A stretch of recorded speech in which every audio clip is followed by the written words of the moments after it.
You know that feeling, right? Like you're an expert shouting into a hurricane of online content? Well, in a world that is just drowning in information, how do you actually prove your expertise? Today we're going to talk about a tool that might seem a little old school, but believe me, it's more powerful now than ever. We're talking about the business book. Okay, so let's start by really digging into the problem here. I mean, this is something every single expert, every consultant, every entrepreneur is dealing with right now. It's just, there's an absolute flood of content being created every single day. And in that giant sea of noise, you've got people with shorter attention spans than ever, and they're more skeptical of everything they read online. So the real challenge, it isn't just about being seen, is it? It's about being believed. How do you actually convince someone that you're the one they should be listening to? And here's the thing. The solution isn't some flashy new social media trend that's going to be gone in 6 months. It's not some super complicated marketing funnel. No, it's a solid, strategic asset that's been building authority for literally centuries, and it's even more important today. All right, let's get into the nitty-gritty of what you're really up against in the market right now. So think about your potential clients. They are completely overwhelmed. They're skeptical of pretty much everything they see online. They are getting hit from all sides with the same old marketing tactics. And you know what? Most of the stuff they scroll past today is going to be totally forgotten by this time next week. You are in a constant uphill battle for relevance. And this is where a book just completely changes the game. It's not just another piece of content. It's a statement. It's this solid, tangible signal of your expertise that instantly lifts you above the crowd. It starts building trust with people before you've even had a single conversation with them. Okay, so how does a book actually pull this off? Well, it all comes down to what we're going to call its 3 core superpowers.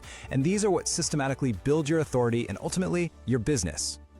All right, superpower number 1 is what we call the credibility catalyst. And it's all about instant authority. I mean, think about it. We're all kind of wired to respect authors, right?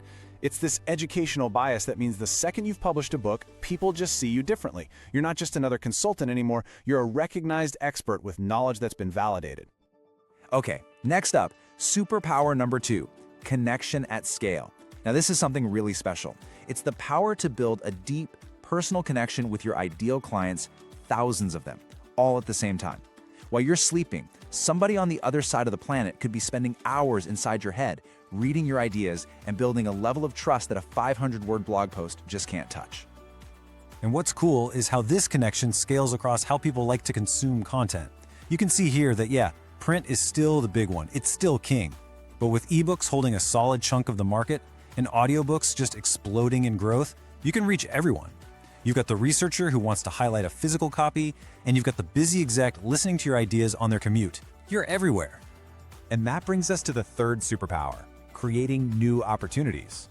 A book isn't a one-and-done project. Oh no, it's an engine. Sure, it generates some passive income from royalties, which is nice, but way more importantly, it's a launchpad for huge opportunities. We're talking high-ticket speaking gigs, media interviews, workshops. It's the gift that just keeps on giving to your business. Okay, this all sounds great in theory, right? But does it actually work? Let's take a look at a couple of real-world stories that show just how much of a game changer this can be. So meet Paul Newton. He's an expert in fraud prevention. Before he wrote his book, Mental Theft, he had a pretty modest speaking career. But after, whoa, the book basically became his golden ticket. It launched him onto the international stage, helped him command 6-figure fees, and got him into markets that were completely closed off to him before. And here's another fantastic example that really shows the power of scale. This is Martin Bissett. Now, he didn't stop at just one book. No way. He built an entire best-selling series that became the foundation for his whole consultancy. And that strategy? It took him from being just another consultant to being the most published author in his entire niche. And yeah, it also helped him build a 7-figure business. And the result of that? Just look at this number right here.